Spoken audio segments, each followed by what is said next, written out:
Hi everyone, welcome back. Thanks for tuning in. I'm Sandra, and I'm a mom of someone who has a substance use disorder. And I have a wonderful guest with me, Marg. Yay! I met Marg through support groups online. I know COVID sucked for many of us, but because of COVID, I met people from all over, and that is a blessing. That is such a blessing. Marg is here because her daughter is an addict and she has a substance use disorder. It's been a long day, so I apologize if I'm like a blah. And so Marg and I were chatting, and you were saying that your daughter's been an addict for 45 years? Or she's 45 years old. Yes. 45 years old. 45 years old. And Been an addict since she was 15. 15. 15 years old, yes. And how was that for you over the years? So it started as a teenager, and that was really hard because I still had to give her some guidance and try and show her the right way, to no avail. And she got into the drug use and hanging out with people who were using drugs. And things just got worse and worse, started to spiral. She left home. She's been living on the street. She's been couch surfing. Just mixed up with the wrong type of people.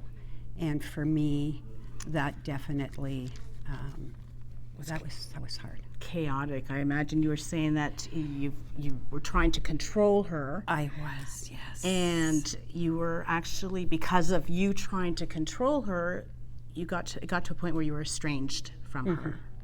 She did, yes. I definitely tried to control her, manipulate her, try and get her into rehab. I would drive her places. She wouldn't go into them. I was crazy. I was crazier than she was, actually. Yeah. And so she was very angry with me, and we fought. Every time we got together, we fought. And it came to a point where she did not want to see me anymore. And not that stopped me, but she did eventually not want to see me anymore. And so what I did was I would go on Messenger, and I would continue to message her, and just, I love you, and did you get any help yet? Have you stopped using yet? How did that work for you? That did not work well at all, because she did not answer me, and so that we became estranged, actually, for quite a few years before. You mentioned anger, guilt, and shame. Definitely, I felt a lot of anger because I could not control her. I could not talk her into going to rehab. The guilt I felt as a mother was that I did something wrong, that I did not raise her right. Her father and I divorced when she was in her teenage years, so I thought that had something to do with it. Like I felt a lot of shame and guilt and sadness, for sure. Yeah. So now we're going to skip ahead because you said then you found the Nar-Anon support groups. What was it like in your first meeting? So I had been in other recovery groups. I am the adult child of an alcoholic, and so I was in another recovery program for quite a few years. And I had a friend who also had drug addiction in her family, and she asked me to go to a Nar-Anon meeting. So I went to an in-person Nar-Anon meeting, and that first meeting, just listening, that's what I did. I didn't share, I just listened, and I heard my story. I heard other families talking about their addicted loved ones. It's a lot different coming when your parent is an alcoholic. It's a lot different when your child is addicted. And so I could really, really relate to what they were saying.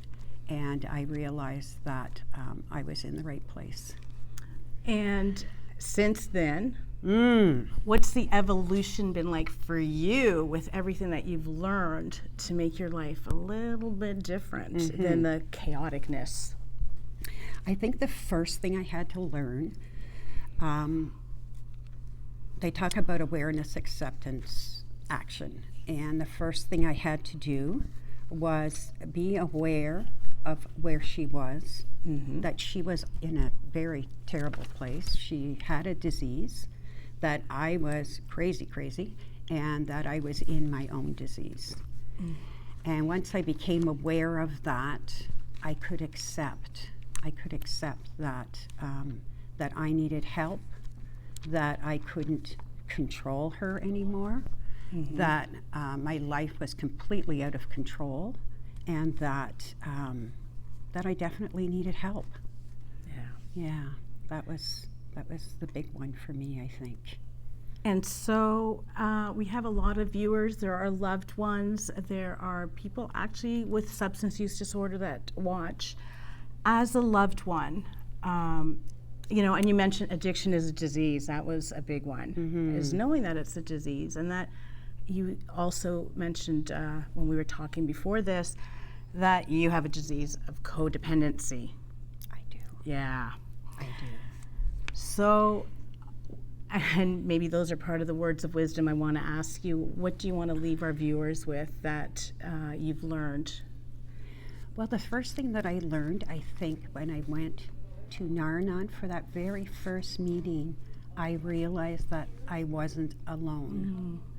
And that there were people here that could support me through all the trials and tribulations that I was going through with her.